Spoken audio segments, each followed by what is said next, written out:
I'm waiting for that 7:05 mark. Maybe I shouldn't tell you all that, so you guys will start getting here at 7:05. But okay, hey, my clock says 7:05. All right, I'd like to open the meeting. Hello, my name's Stan Benton. I'm the president of Penn Branch PBCA. Let's see. Of course, packed agenda. Before we start, one thing I'd like to say is that in our newsletter we put in there that there were vaccines available at the Baptist Church on Pennsylvania Avenue, where we hold our meetings on Tuesdays, where we hold our meetings. Those vaccines, all the appointments are filled, but they are taking standby slots, so you can still go in there and put your name for standby. So hopefully you can get it that way. And also, I was told that if the 200 vaccines were taken, which they are, that their next grant will be larger. And I was also told that it might even be a full-on 7-day-a-week operation, hopefully. Stan, do you know if for the standby, do you have to be over 65 as well? Do you know? Yes. Okay. Okay. Yeah, same requirements. Be able to turn off these notifications on my phone here, my computer. Anyway, okay, with that, I'm going to hand it over to Officer Maribel so he can let us in or give us an update on the latest and greatest. Good evening, everyone. I am Senior Officer Mark Maribel, assigned to you all's PSA, which is Patrol Service Area 605. And today I will read off some of the crime stats for the last 30 days. Okay, in the last 30 days for the entire Patrol Service Area 605, we had a total crimes were 45. We are up in crime this winter. We are chalking that up due to a mild winter and pretty fair weather. So, well, a year ago, the same time frame, we had 49 total crimes. This year, the same time frame, we have 45. We're down a little bit, but in other categories, we are way up. Okay, we had 0 homicides. We had 0 sex abuse cases. We had 4 assault with dangerous weapons. We had 13 robberies, which gave us, we also had 1 burglary, 14 theft from autos. We had 5 thefts and 8 motor vehicle thefts. With that, in the Penn Branch community, when I divided it into the community. My notes. There we are. Okay, in the Penn Branch community, we had 3 theft from autos, we had 3 stolen autos, we had 3 shopliftings from the 7-Eleven, and we had 1 attempt robbery snatch at the CVS. Now I'm gonna talk a little bit on those crimes. The theft from autos, I know a question that came up earlier in reference to when Mr. Ben asked me to speak on it. In reference to the theft from auto where the airbag was stolen, Mr. Ben, that was a telephone reporting unit, took that report. Some of our crimes, if the dispatch center knows we're short-staffed, they don't want citizens waiting a long time for us to come take certain reports. They will transfer the call to the telephone reporting unit. The telephone reporting unit then will take all the information and give the person the report numbers over the telephone. So that is a current response from the police department. Right. If they're up and running. A lot of times they're not up and running, then we still have to come out, but it might take an hour or 2 for us to come to the scene. So that is normal practice for the telephone reporting unit to take that call and do the report. We had, I looked in the system, we did have 2 instances. That was January 21st where that airbag was stolen from 1127 Branch Avenue. And the other airbag was stolen on February the 4th from 3224 Pope Street. And both cars were 2013 Honda Accords. All right. I went online and checked that vehicle in YouTube to see how easy it was to steal it. And those airbags, yeah, you can steal that airbag very quickly. There's only two screws holding the airbag in place. And once you go in the side of the, right behind the steering wheel, you can undo the screws in a matter of a few seconds and pop the whole airbag out and just unplug it. So it's very fast. The other theft from auto was 3235 O Street, and that was on January the 15th. Now, those 3 stolen autos that I mentioned, 2 of those stolen autos, the keys were left in the car, and the car was running. The other one, a tow truck stole the car. It was a Toyota Prius from 3223 M Street on January the 14th. The person was home. It was almost midnight, and they heard a loud noise, and that's when a tow truck was towing the vehicle away. And we don't believe it was a repossession because the lady said her car was paid for. So, but the tow truck that stole the vehicle didn't have any identifying markings on it. Let's see. We had, like I said, 3 thefts from the 7-Eleven, where we made 1 arrest. The young man took cranberry juice and toilet paper, and he was caught on Pennsylvania Avenue at 3100 block of Pennsylvania Avenue with the items. So he was arrested, and he was charged with another shoplifting at the same 7-Eleven from a previous incident where he was shoplifting. The attempt robbery on February 3rd at Penn Branch Shopping Center was a young lady was at the T-Mobile store purchasing a cell phone, and she walked down to the CVS to make some more purchases of items, and the young man tried to snatch the T-Mobile bag from her. Well, she fought him off, and he didn't get the phone, and he ran out the store and got into a Dodge Journey vehicle and fled the scene. We should have closure with that case because when we reviewed the tapes from the T-Mobile store and CVS, he was at both locations. So we do have video of him. So also, so that's it on the crime stats. Before you go, I'm sorry, before you proceed, can Ms. Bellamy ask a question?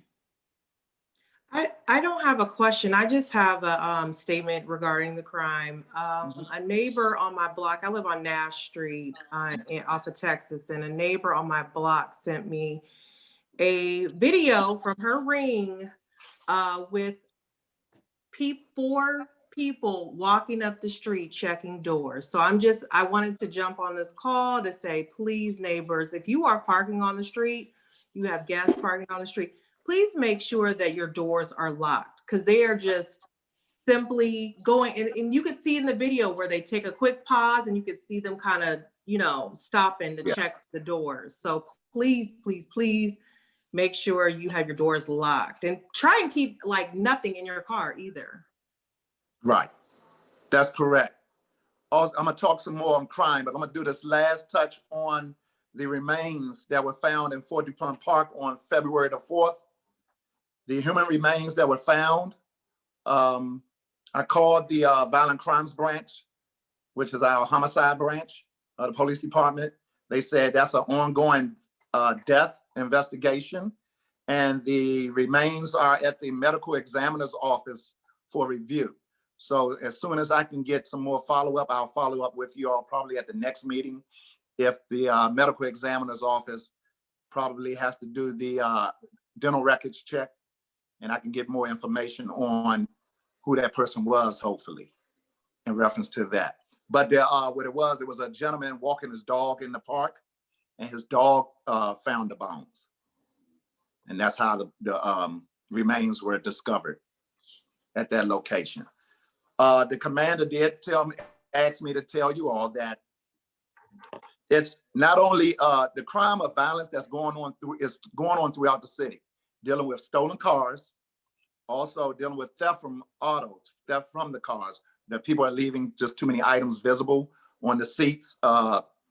And when they steal the cars, we are noticing they're using them for other violent crimes, for other carjackings, other street robberies. And it's going on not only throughout the District of Columbia, it is going on in Maryland and Virginia also. So we are working on that. Now, our manpower is very abysmal right now. We still have, and it's going on throughout the city, we still have a high alert, 2 platoons of civil disturbance officers, and they're taken out of patrol to man these units, dealing with, we still have ongoing threats dealing down for the Capitol. So what the police department did was they kept 2 platoons, which is 28 officers each. 1 lieutenant is 4 sergeants and 28 officers for each platoon on standby, just in case they may have to deploy downtown. So with that, it put a big impact on patrol. We're seeing now on average on each shift, when we come to work, about 4 officers, 5 officers for patrol, Right. for each shift. So we are backfilling those shifts with officers that want to do overtime. Okay, so we are backfilling some slots, but it's going on throughout the whole city, and the commanders are trying to make adjustments as fast as they can with that, but it did hurt us a little bit dealing with our patrol staffing. So we're dealing with it, but we're still operational. All right. We're still operational. So, Right. Any questions? All right. No questions for Officer Maribel? I don't see any hands.